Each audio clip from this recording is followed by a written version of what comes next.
Assalamualaikum warahmatullahi wabarakatuh. Selamat pagi, salam sejahtera untuk para peternak dimanapun kamu berada.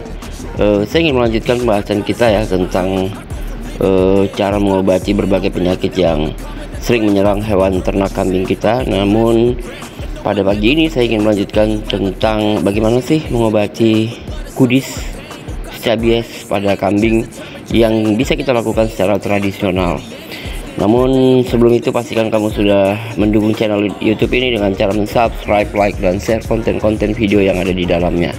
Nah, kembali saya umumkan bahwa setiap literasi narasi yang saya gunakan selalu merujuk pada berbagai literatur ilmiah yang berdasar dan bisa digunakan serta dibuktikan secara ilmiah pula. Nah, dalam kasus ini, Jakob Londok SST, penyuluh pertanian Madya BPP Tarolang Kecamatan Tabukan Utara mengatakan bahwa scabies atau kudis pada hewan ternak kambing itu menyukai bagian tubuh yang jarang rambutnya.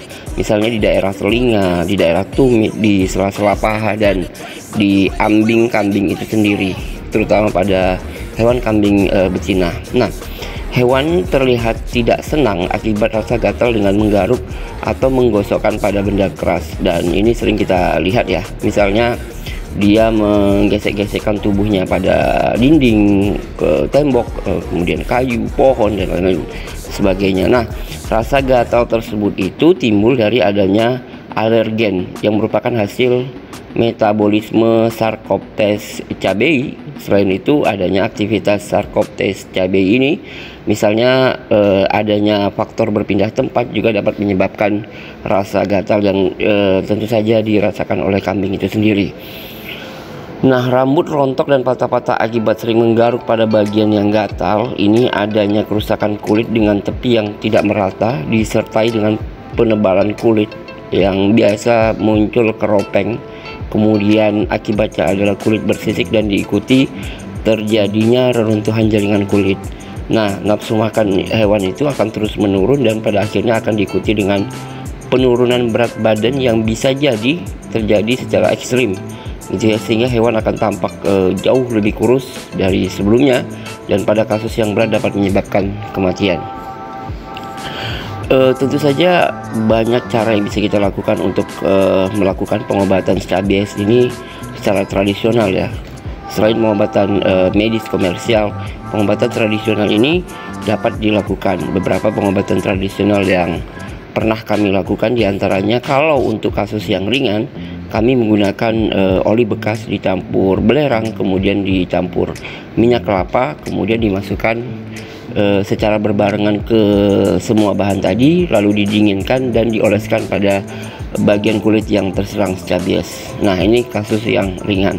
Kemudian bagaimana dengan kasus yang berat? Untuk kasus yang lebih parah, kami menggunakan 2 liter minyak goreng, kemudian ditambah desis, bisa obat serangga untuk tanaman, insektisida pada umumnya sebanyak 50 ml, ditambah oli bekas sekitar 50 ml. Nah, pada kasus yang parah di mana kudis sudah menyerang seluruh bagian tubuh kambing itu secara mayoritas, ramuan ini diberikan 2 minggu sekali atau rentang waktu 14 hari sekali. Dalam 1 bulan kambing tersebut biasanya akan mulai terlihat sembuhnya dan kudis akan mulai berkurang.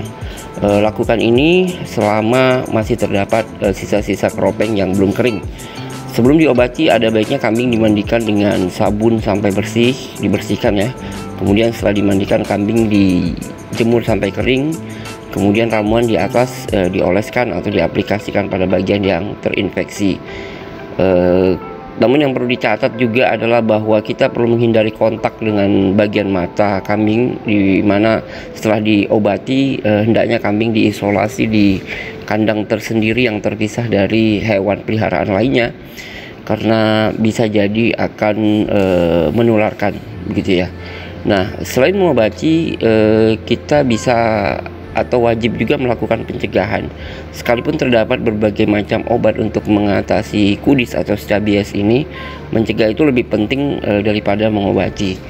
Beberapa langkah yang perlu kita lakukan untuk pencegahan antara lain, yang pertama adalah wajib menjaga kebersihan kandang dan peralatan.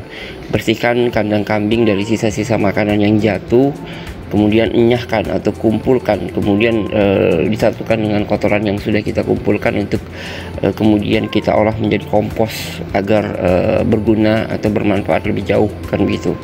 Kemudian hindari kambing dari air hujan, jaga agar kambing dan kandangnya itu tidak lembab, karena sekarang ini musim hujan ya, di mana November dan Desember akan menjadi puncak musim hujan.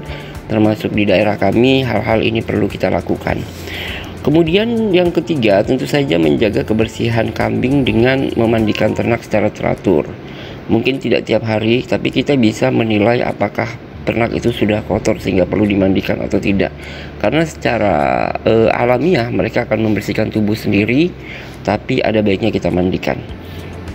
Kemudian yang keempat atau selanjutnya adalah mengisolasi dan mengobservasi kambing yang baru masuk.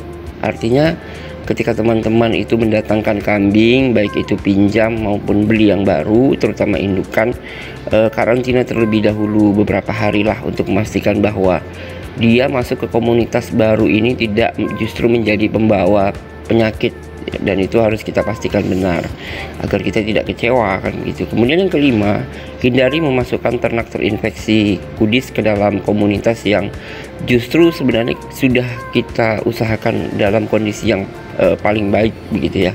Kemudian yang keenam, segera isolasi dan obati kambing yang terinfeksi sebagaimana saya uraikan di atas. Dan yang ketujuh, menjaga kebutuhan pakan kambing agar tetap terpenuhi. Dan musim hujan merupakan masa yang paling sulit bagi kawan-kawan yang masih tetap mengarit, gitu ya. Karena bagaimanapun ternak kambing itu ya ngarit, gitu ya. Saya mengucapkan terima kasih atas dukungan yang sudah diberikan agar channel YouTube ini terus berkembang.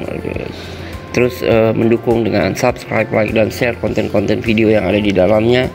Saya mohon maaf apabila terdapat perbedaan literatur. Kemudian terima kasih atas dukungan yang sudah diberikan.